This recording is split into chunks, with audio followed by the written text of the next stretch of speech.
In today's episode, take breaks exactly on the dot? No problem. He could have said oops, and that would have been the end of it. We're creating an hourly bank now? Sure, go for it. So let's get started. Take breaks exactly on the dot? No problem.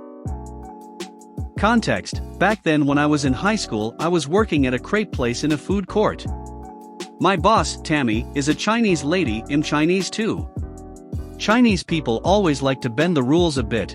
Asking you to work OT or shave time off your break was normal. But this was in Richmond, BC.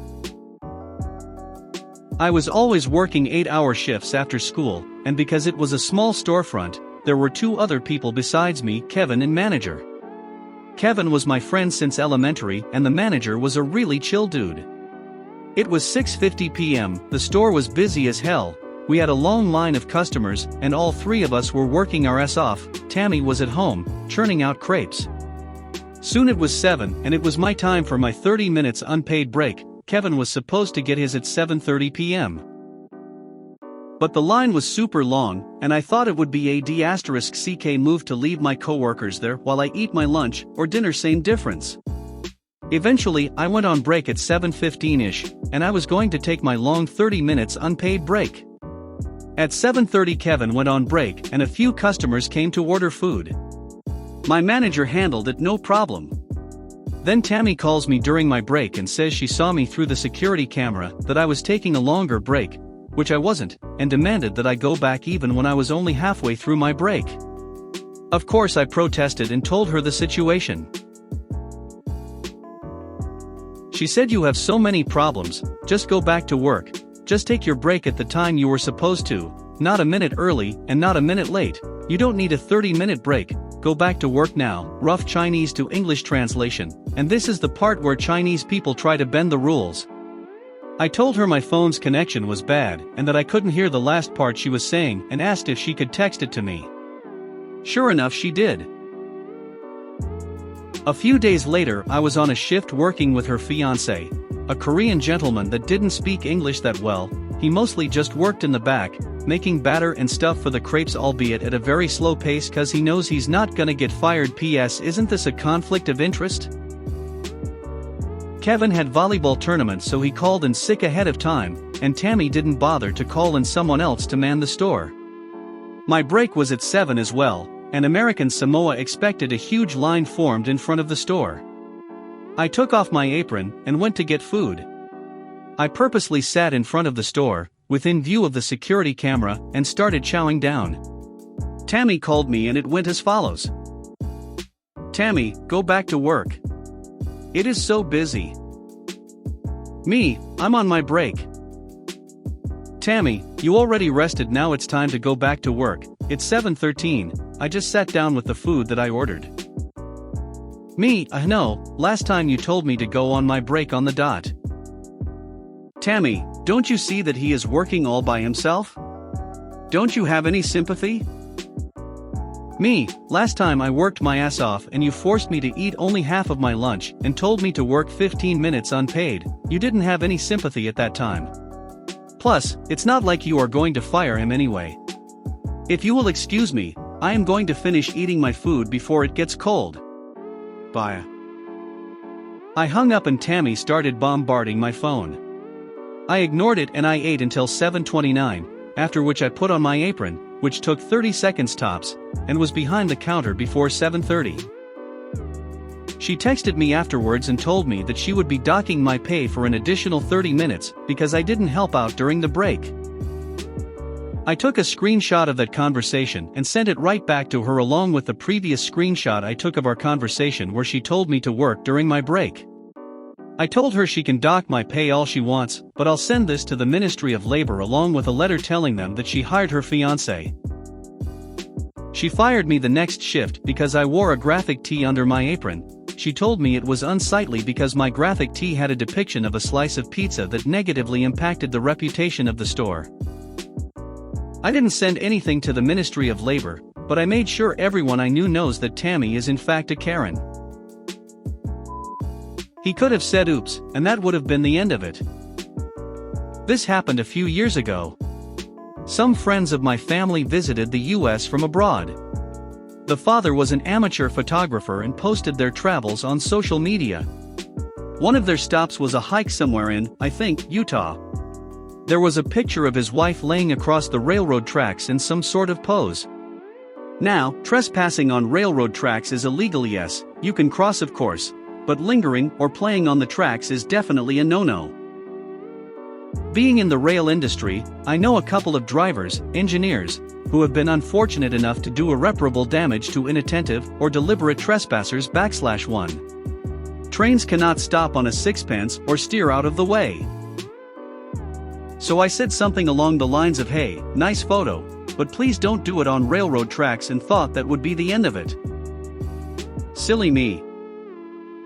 Instead, he went into full meltdown about how it was none of my business, that he was perfectly safe, there's nothing wrong with it, etc., but also, being fully public on social media, my rail friends and even his friends started to chime in, pointing out the error of his ways. And so it went on, a silly argument that could have been solved with an oops, won't do that again, but instead, he started making up lies about me and my family. Yes, it's petty, and I should have backed off too. But it came to a head and he snapped. Fine, report me if you're that bothered. Oh. Insult my family and dare me to report you? Okay, challenge accepted, malicious compliance, here I come. So I emailed the big yellow Western Railroad company that does not particularly like trainspotters/foamers generally, and trespassers especially, or those they think are trespassing, with the photo evidence, lat/lawn/date time/subdivision, thanks, EXIF, and their hotel and room number in Las Vegas, which is where they were by now. Goodness knows why you would post your room number in public, but there you go. Within an hour the big yellow railroad company responded and thanked me for the information. They had looked into the couple's profiles, but by that time the evidence had gone lucky, I had downloaded the image beforehand. They said they can't really do any more, but what they did do was add them to their database of known individuals, so if there was a future incident, they'd go down on them like a ton of bricks. All that for a crappy photo. I'm now blocked from their social media, and so is my wife for some bizarre reason, despite having nothing to do with the entire conversation. /1, this is kind of important to the story, but I'm trying to word it to avoid Rule 2 non-compliance. Hope this is okay. We're creating an hourly bank now? Sure, go for it. For some context, I work in an hotel. For those who have worked in this field or are currently in it, you know what I mean when I say we don't exactly have schedules. For those who haven't, stick with me and you'll know what I mean. So, I've always been the helpful kind of employee. You need a new menu done? Canva and go. Someone to welcome the guests and take them to their rooms? Sure. I only don't drive, and only because I didn't take my permit yet. Different country, different laws, etc.